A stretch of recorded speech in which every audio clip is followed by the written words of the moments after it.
शहरी भारत में अधिकतर लोगों तक पानी और सैनिटेशन की पहुंच है। इसके लिए शहरों में आधारिक संरचना को तैयार करने के लिए भारी निवेश किए जाते हैं, लेकिन ऐसे निवेशों के बावजूद कई शहरों में लोगों को अच्छी सेवाएं नहीं मिलती। जैसे कुछ क्षेत्रों में जल आपूर्ति के लिए आवश्यक आधारभूत संसाधन तो बना दिए गए हैं, परंतु घरों तक कनेक्शन नहीं होते और जहां कनेक्शन दिए गए हैं वहां सप्लाई की जाने वाली पानी की मात्रा काफी नहीं होती। इसलिए इतने अधिक रिसोर्स लोकेशन के सामने सर्विस लेवल बेंचमार्क्स (SLB) के माध्यम से शहर द्वारा दी जाने वाली पानी और सैनिटेशन सेवाओं की गुणवत्ता को ट्रैक करना बहुत महत्वपूर्ण है। सर्विस लेवल बेंचमार्क्स परफॉर्मेंस मापदंड हैं, जिनका उपयोग शहर द्वारा दी जाने वाली सेवाओं, सेवा के स्तरों, गुणवत्ता, वित्तीय स्थिरता और सेवा संचालन की कार्यक्षमता को मापने के लिए किया जाता है। ये नगरों में सुधार की आवश्यकता वाले इलाकों की पहचान करने, समय के साथ प्रगति को ट्रैक करने और रिसोर्स अलोकेशन व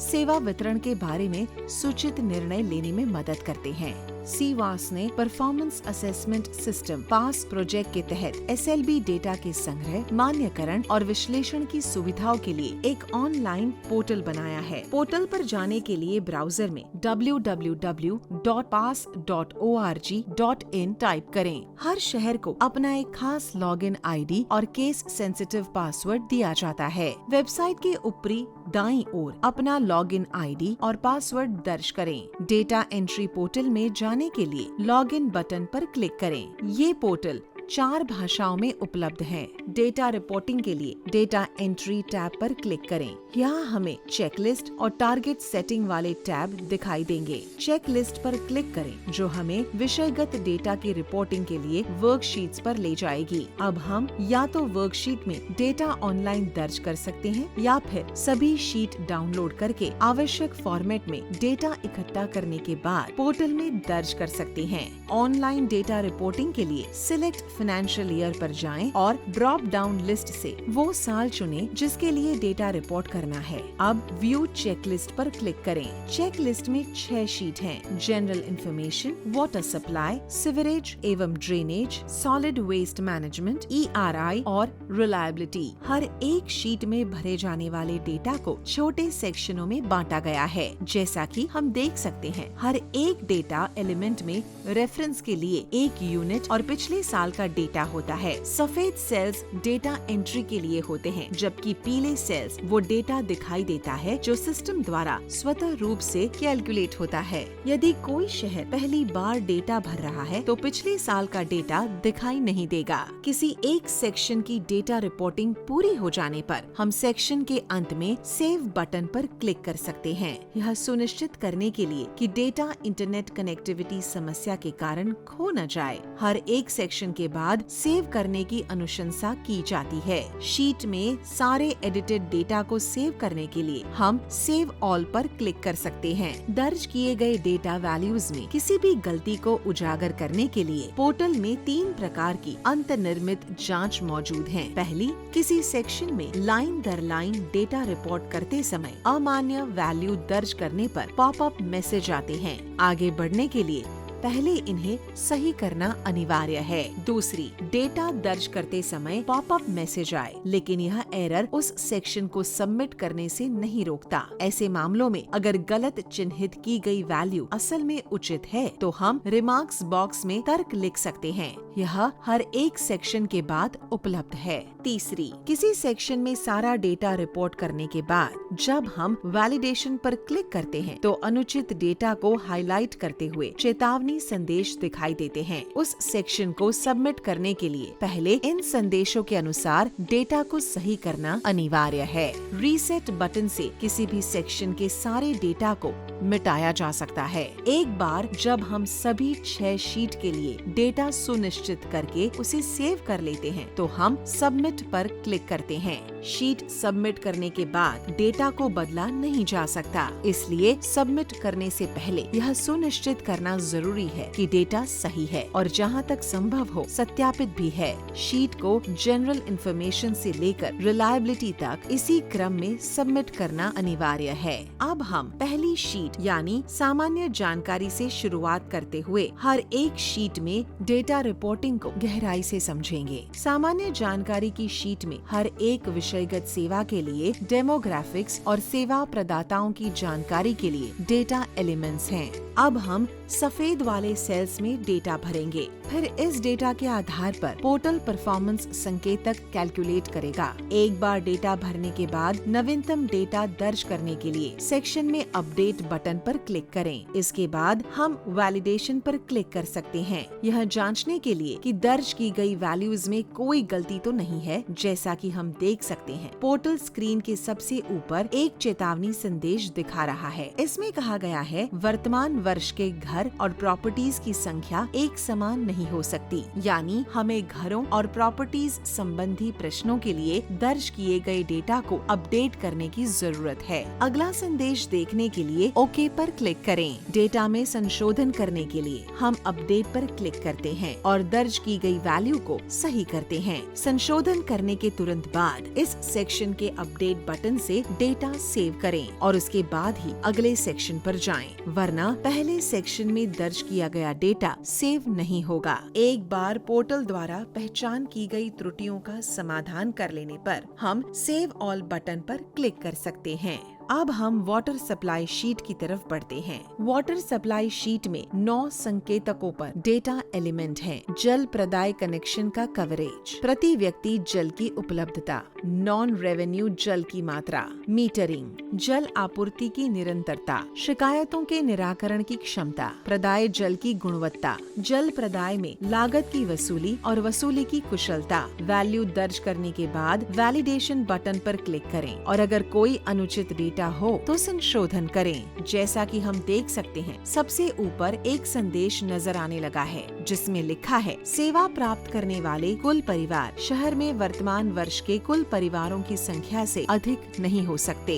यहाँ हम देखते हैं कि हमने सेवा प्राप्त करने वाले कुल परिवार के सामने जो वैल्यू लिखी है, जो कि जल के घरेलू सप्लाई कनेक्शन और थोक आपूर्ति कनेक्शन का योग है, वह पिछली जनरल इंफॉर्मेशन वाली शीट में दर्ज किए गए घरों की कुल संख्या से मेल नहीं खाती। तो हमें संबंधित लाइनों के डेटा को दोबारा चेक करके सही वैल्यू दर्ज करनी होगी। गलतियों को ठीक करने के बाद सेव ऑल पर क्लिक करके सारे बदलावों को सेव कर दें। अगली शीट सीवरेज एवं ड्रेनेज पर है। इसमें 9 संकेतकों पर डेटा एलिमेंट है। शौचालयों की उपलब्धता, सीवरेज नेटवर्क का कवरेज, सीवेज संग्रहण कुशलता, ट्रीटमेंट क्षमता की पर्याप्तता, उपचारित जल के पुनः उपयोग की मात्रा, उपचारित जल की गुणवत्ता, उपभोक्ता शिकायतों का समाधान, सीवरेज में लागत की वसूली और वसूली की कुशलता। इनके अलावा 2 और संकेतक स्ट्रॉम वाटर ड्रेनेज पर हैं। वर्षा जल नालों का कवरेज और जल भराव की समस्या। अब हम शीट में आवश्यक डेटा दर्ज करेंगे। जैसा कि हम देख सकते हैं, पोर्टल द्वारा एक पॉपअप संदेश जनरेट हुआ है जिसमें लिखा है ODF स्थिति प्राप्त शहर में शौचालय युक्त प्रॉपर्टीज की संख्या शहर की कुल प्रॉपर्टीज की संख्या के बराबर होनी चाहिए। कृपया सुनिश्चित करें कि यहाँ दर्ज वैल्यू शहर की कुल प्रॉपर्टीज से अधिक न हो और यदि शहर ODF है तो यहाँ दर्ज वैल्यू शहर में प्रॉपर्टीज की संख्या के बराबर ही हो। कृपया ध्यान दें, यदि शहर में सीवरेज नेटवर्क नहीं है तो सीवर कनेक्शन युक्त प्रॉपर्टीज को 0 के रूप में रिपोर्ट किया जाना चाहिए और इस शहर पर सीवरेज प्रणाली से जुड़े बाकी प्रश्न लागू नहीं होंगे। वे सिस्टम द्वारा स्वतः NA के रूप में भर दिए जाएंगे। SLB संकेतक सिर्फ भूमिगत सीवरेज प्रणाली पर केंद्रित होते हैं और ज्यादा प्रचलित ऑन साइट स्वच्छता प्रणालियों के प्रदर्शन मूल्यांकन को नजरअंदाज करते हैं। इसलिए CWAS ने सीवरेज प्रणाली के साथ साथ ऑन साइट स्वच्छता प्रणालियों की आधारिक वास्तविकताओं की जानकारी के लिए सेन बेंचमार्क्स नामक संकेतकों को विकसित किया है। शहर इन सेन बेंचमार्क्स को डाउनलोड की गई चेकलिस्ट में देख सकते हैं। वैल्यू दर्ज करने के बाद वैलिडेशन बटन पर क्लिक करें और अगर कोई अनुचित डेटा हो तो संशोधन करें। सभी गलतियों को ठीक करने के बाद बदलावों को सेव करने के लिए सेव ऑल पर क्लिक करें। अगली शीट सॉलिड वेस्ट मैनेजमेंट यानी कचरा प्रबंधन पर है। इसमें 8 संकेतकों पर डेटा एलिमेंट है। सेवाओं का कवरेज, संग्रहण कुशलता, सेग्रीगेशन यानी पृथक्करण, पुनर्प्राप्ति, वैज्ञानिक निपटान, शिकायत समाधान, लागत वसूली और वसूली की कुशलता। पहले सेक्शन में हमें प्रतिष्ठानों के प्रकार जैसे घरों और अन्य इकाइयों के आधार पर कलेक्ट किए गए कचरे की वैल्यूज को दर्ज करना होगा। यदि प्रकार के अनुसार डेटा उपलब्ध नहीं है तो हम डोर टू डोर सेवा के माध्यम से इकट्ठा हुए कचरे की संपूर्ण वैल्यू दर्ज करेंगे। अगले सेक्शन कचरा उत्पादन के लिए भी हम ऐसा ही करेंगे। कृपया ध्यान दें, प्रोसेसिंग या निपटान सुविधा पर आया और रिसाइकल किया गया कुल कचरा कलेक्ट किए गए और निपटान स्थल तक पहुंचाए गए कचरे की कुल मात्रा के बराबर होना चाहिए और ये 2 डेटा एलिमेंट कुल उत्पन्न कचरे से अधिक नहीं होने चाहिए। इसके बाद अलग अलग तरीके से प्रोसेसिंग या निपटान सुविधा पर पहुंचने वाले कचरे की मात्रा, सभी प्रकार की प्रोसेसिंग सुविधाओं पर कचरे की कुल मात्रा, अनुरूप लैंडफिल साइटों में निपटान किए गए कचरे की मात्रा और खुले डंप साइटों में निपटान किए गए कचरे की मात्रा, ये सब मिलाकर निपटान स्थल तक पहुंचाए गए कचरे की कुल मात्रा से अधिक नहीं होने चाहिए। वैल्यू दर्ज करने के बाद वैलिडेशन बटन पर क्लिक करें और अगर कोई अनुचित डेटा हो तो संशोधन करें। जैसा कि हम देख सकते हैं, चेतावनी संदेश कहता है, प्रोसेसिंग के लिए आए कचरे की कुल मात्रा कलेक्ट और ट्रांसपोर्ट किए गए कचरे की कुल मात्रा से अधिक नहीं हो सकती। यहाँ सभी प्रकार की प्रोसेसिंग सुविधाओं पर कुल वेस्ट मात्रा में दर्ज वैल्यू इकट्ठा किए गए और निपटान स्थल तक पहुँचाए गए कचरे की कुल मात्रा से अधिक है। इस वैल्यू को इस प्रकार सही किया जाना चाहिए कि यह इकट्ठा किए गए और निपटान स्थल तक पहुँचाए गए कचरे की कुल मात्रा से कम हो।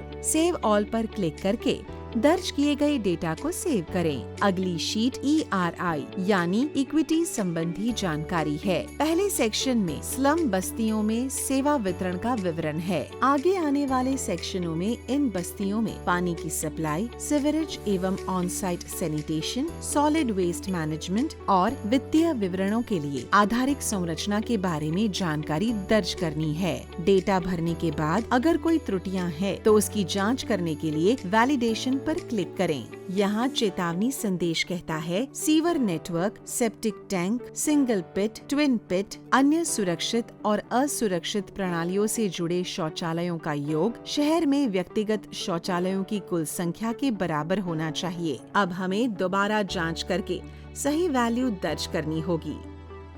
अगला त्रुटि संदेश देखने के लिए ओके पर क्लिक करें। स्वयं की कुल टैक्स आय, पानी की सप्लाई, वेस्ट जल, कचरा प्रबंधन संबंधी शुल्क और संपत्ति कर के कलेक्शन से कम नहीं हो सकती। यहाँ कुल टैक्स रेवेन्यू या आय अलग अलग सेवाओं के लिए प्राप्त रेवेन्यू कलेक्शन से कम नहीं हो सकती। स्वयं की टैक्स आय में दर्ज वैल्यू, कलेक्ट किए गए बकाया भुगतान एवं शहर द्वारा लगाए गए सभी कर जैसे संपत्ति कर, जल कर, स्वच्छता या शौचालय कर, कचरा प्रबंधन कर, बिजली कर आदि की आय का योग होना चाहिए। इसलिए यहाँ दर्ज वैल्यू इनके योग से अधिक होनी चाहिए। इसी प्रकार ULB के कुल रेवेन्यू व्यय की वैल्यू पानी की सप्लाई, मल जल और कचरा प्रबंधन सेवाओं पर होने वाले व्यय की वैल्यू से कम नहीं हो सकती। अगला त्रुटि संदेश देखने के लिए ओके पर क्लिक करें। सारी त्रुटियों में संशोधन करने के बाद बदलावों को सेव करने के लिए सेव ऑल पर क्लिक करें। अब रिलायबिलिटी शीट में डेटा दर्ज करते हैं, जो डेटा स्रोत पर जानकारी इकट्ठा करती है।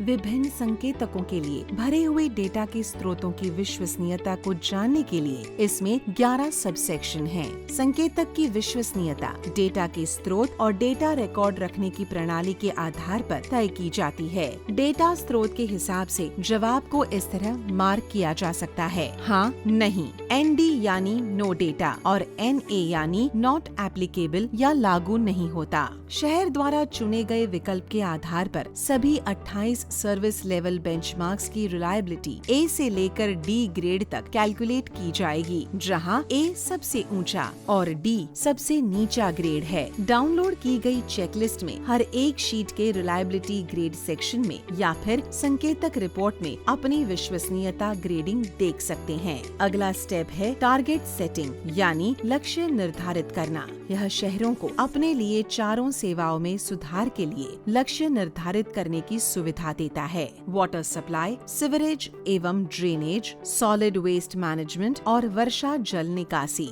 तय किया गया लक्ष्य रियलिस्टिक होना चाहिए और आने वाले साल में शहर के चालू कैपिटल प्रोजेक्ट्स, बजट एलोकेशन और प्राथमिकताओं के हिसाब से ही होना चाहिए। टारगेट सेटिंग शीट पर जाने के लिए डेटा एंट्री पर वापस जाएं पर क्लिक करें और टारगेट सेटिंग पर क्लिक करें। उस वित्तीय वर्ष को चुनें जिसके लिए लक्ष्य दर्ज किए जाने हैं। गेट टारगेट सेटिंग बटन पर क्लिक करें। अब हमें चारों सेवाओं के लिए की परफॉर्मेंस इंडिकेटर दिख सकते हैं। पिछले वर्ष के डेटा और लक्ष्यों का संदर्भ के रूप में उपयोग करके हम आने वाले वित्तीय वर्ष के लिए टारगेट वैल्यू भर सकते हैं। नॉन रेवेन्यू जल की मात्रा और जल भराव के क्षेत्र, इन दो संकेतकों के लक्ष्य को छोड़कर सभी संकेतकों के लक्ष्य वर्तमान संकेतक मूल्यों से अधिक या बराबर होने चाहिए। लक्ष्य वाली शीट में भी वैलिडेशन नियम है जो शहरों को उचित टारगेट वैल्यू तय करने में मार्गदर्शन करेंगे। यदि शहर अनुचित टारगेट वैल्यू दर्ज करता है तो उन्हें गाइड करने के लिए स्क्रीन पर एक पॉपअप संदेश दिखाई देगा।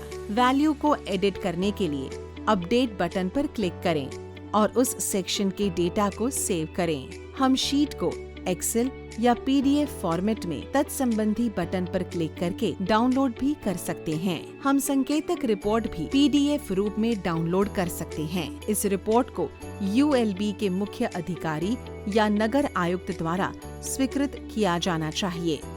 अगर कोई बदलाव करना हो तो हम संबंधित शीट पर वापस जाएंगे और अपडेट बटन पर क्लिक करके उस शीट में जरूरी बदलाव करेंगे। एक बार जब शहर के संकेतक वैल्यू स्वीकृत हो जाएं, तो हम हर एक शीट को एक एक करके उनके सही क्रम में ही सबमिट करते हैं। हम केवल तभी शीट सबमिट कर पाएंगे जब सारी वैलिडेशन गलतियां ठीक हो चुकी होंगी। एक बार सबमिट करने के बाद डेटा को किसी भी सेक्शन में बदला नहीं जा सकता। इसके बाद हम टारगेट शीट सबमिट करेंगे।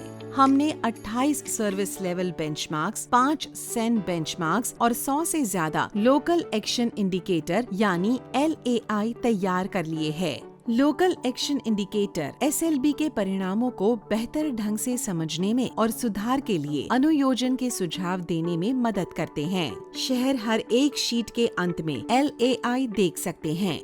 इन प्रदर्शन संकेतकों को 5 विषयों के अंतर्गत बांटा गया है: पहुंच व कवरेज, सेवा स्तर व गुणवत्ता, वित्तीय स्थिरता, संचालन कार्यक्षमता और इक्विटी संबंधी पहलू। प्रदर्शन संकेतकों के उपयोग को सुविधाजनक बनाने के लिए राज्य और शहरी स्तर पर विभिन्न ऑनलाइन डैशबोर्ड तैयार किए गए हैं। इससे शहरों के प्रदर्शन की तुलना श्रेणीवार या जिलेवार तरीके से भी की जा सकती है। सीवास ने सेवाओं में राजकीय रुझानों से शहरी प्रदर्शन के परिणामों तक शीघ्रता से पहुंचने के लिए विभिन्न इंटरैक्टिव डैशबोर्ड बनाए हैं। ये डैशबोर्ड संकेतक, चार्ट व मानचित्रों द्वारा डेटा को बेहतर ढंग से समझने में मदद करते हैं। यहाँ विश्लेषण रिपोर्ट्स भी अपलोड की जाती हैं। प्रदर्शन मूल्यांकन रिपोर्ट्स वाटर सप्लाई, सीवरेज और ड्रेनेज, सॉलिड वेस्ट मैनेजमेंट और स्टॉर्म वाटर ड्रेनेज के सेवा स्तरों का अवलोकन प्रदान करती हैं। पोर्टल पर डेटा रिपोर्टिंग से संबंधित प्रश्नों के लिए cwas@sept.ac.in पर लिखें या इस नंबर पर संपर्क करें।